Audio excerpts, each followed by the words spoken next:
ಮಲೆನಾಡ ಮಾತುಕತೆಗೆ ಸ್ವಾಗತ. ಇವತ್ತು ನಾನು ಗರ್ಗರಿಯಾದ ಅಕ್ಕಿ ವಡೆಯನ್ನು ಯಾವ ರೀತಿ ಮಾಡೋದು ಅಂತ ಹೇಳ್ತೇನೆ. 4 ಲೋಟ ಅಕ್ಕಿಯನ್ನು ನೀರಿಗೆ ಹಾಕಿ ನೆನೆಸಿಟ್ಕೊಳ್ಬೇಕು. ನಂತರ 1/4 ಲೋಟ ಉದ್ದನ್ನು ನೆನೆಸಿಟ್ಕೊಳ್ಬೇಕು. ಇದೆರಡನ್ನು 4 ಗಂಟೆಗಳ ಕಾಲ ಮೊದಲು ನೆನೆಸಿಟ್ಕೊಳ್ಬೇಕು. ಅಕ್ಕಿಯನ್ನು 4 ಗಂಟೆಯ ಬಳಿಕ ನೀರನ್ನು ಬಸಿದು ಬಟ್ಟೆಯಲ್ಲಿ ಒಣ ಹಾಕಬೇಕು. ನಂತರ ಉದ್ದನ್ನು ಬೀಸ್ಕೊಳ್ಬೇಕು. ಬೀಸಬೇಕಾದ್ರೆ 1 ಟೀ ಸ್ಪೂನ್ ಜೀರಿಗೆ, 1 ಟೀ ಸ್ಪೂನ್ ಸಾಸಿವೆ ಹಾಗೂ ಅರ್ಧ ಟೀ ಸ್ಪೂನ್ ಮೆಂತೆ ಮತ್ತು 1 ಟೀ ಸ್ಪೂನ್ ಓಮು ಇವಿಷ್ಟನ್ನು ಉದ್ದಿನ ಬೇಳೆಗೆ ಹಾಕಿ ನಾವು ಗಟ್ಟಿಯಾಗಿ ಬೀಸ್ಕೊಳ್ಬೇಕು. ಬೀಸಲಿಕ್ಕೆ ಎಷ್ಟು ಬೇಕೋ ಅಷ್ಟೇ ನೀರನ್ನು ಹಾಕಬೇಕು, ಹೊರತಾಗಿ ಹೆಚ್ಚು ನೀರನ್ನು ಹಾಕಬಾರ್ದು.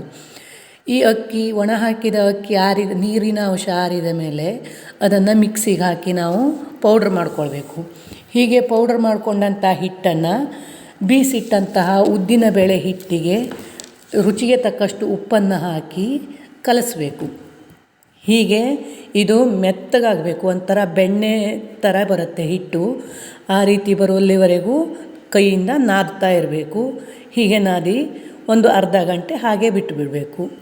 ನಂತರ ಚಿಕ್ಕ ಚಿಕ್ಕ ಉಂಡೆಗಳನ್ನು ಮಾಡಿ ಈ ರೀತಿಯಾಗಿ ಅದನ್ನು ಒರಿಬೇಕು. ಒಂದು ಪ್ಲಾಸ್ಟಿಕ್ಕು ಅಥವಾ ಒಂದು ಬಾಳೆ ಎಲೆಯನ್ನು ತೆಗೆದುಕೊಂಡು ಅದಕ್ಕೆ ಸ್ವಲ್ಪ ಎಣ್ಣೆಯನ್ನು ಹಚ್ಚಿಕೊಂಡು ಈ ರೀತಿಯಾಗಿ ಒರಿಬೇಕು. ಇದು ತುಂಬ ದಪ್ಪ ಇರಬಾರ್ದು, ತೆಳ್ಳಗಾದರೆ ಏನು ತೊಂದರೆ ಇಲ್ಲ. ಆಗಿ ಉಬ್ಬದೇ ಇದ್ದರೂ ರುಚಿಯಾಗಿರುತ್ತೆ, ಆದರೆ ದಪ್ಪ ಆದರೆ ಮಾತ್ರ ಇದು ಗರ್ಗರಿಯಾಗಿ ಬರಲ್ಲ. ಆದ ಕಾರಣ ಅದನ್ನು ತೆಳ್ಳಗೆ ಹೊರ್ಕೊಳ್ಬೇಕು. ನಂತರ ಅದಕ್ಕೆ ಮಧ್ಯದಲ್ಲಿ ಒಂದು ಹೋಲನ್ನು ಮಾಡಿ, ಕೈ ಬೆಟ್ಟಿನಿಂದ ಹೋಲನ್ನು ಮಾಡಿ ನಾವು ಅದನ್ನು ಎಣ್ಣೆಯಲ್ಲಿ ಕರಿಯಬಹುದು. ಹೀಗೆ ಕರಿಬೇಕಾದ್ರೆ ತುಂಬ ದೊಡ್ಡ ಉರಿಯಲ್ಲಿ ಕರಿಬಾರ್ದು. ಯಾಕೆಂದರೆ ದೊಡ್ಡ ಉರಿ ಆಗಿಬಿಟ್ರೆ ಅದು ಬೇಗನೆ ಕೆಂಪಾಗಿಬಿಡತ್ತೆ, ಗರ್ಗರಿಯಾಗಿ ಬರಲ್ಲ. ಆದ ಕಾರಣ ಚಿಕ್ಕ ಉರಿಯಲ್ಲಿ ಕರಿಬೇಕಾಗತ್ತೆ. ತುಂಬ ಸಮಯ ಬೇಕು ಇದನ್ನು ಕರಿಬೇಕಾದ್ರೆ. ಮೊದಲಿಗೆ ಬಿಡಬೇಕಾದ್ರೆ ಎಣ್ಣೆಯ ಬಂಡಿ ತುಂಬ ಬಿಸಿಯಾಗಿರಬೇಕು. ಬಿಸಿ ಬರದೇ ಇದ್ದರೆ ಇದು ಉಬ್ಬಿ ಬರೋದಿಲ್ಲ. ಆದ ಕಾರಣ ಶುರುವಿನಲ್ಲಿ ಗಟ್ಟಿಯಾದ ಉರಿಯಲ್ಲಿ ಇರಬೇಕು. ನಂತರ ಅದನ್ನು ಚಿಕ್ಕ ಉರಿಯಲ್ಲಿ ಗರ್ಗರಿಯಾಗಿ ತೆಗಿಬೇಕು.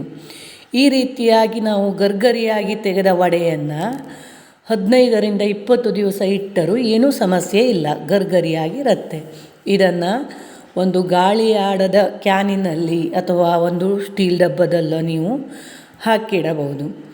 ಈ ವಡೆಯನ್ನು ನಾವು ಹೆಚ್ಚಿನದಾಗಿ ಗಣೇಶ ಚತುರ್ಥಿಯ ಸಮಯದಲ್ಲಿ, ಅಂದರೆ ಚೌತಿ ಹಬ್ಬದಲ್ಲಿ ಮಾಡೋದು ಹೆಚ್ಚು.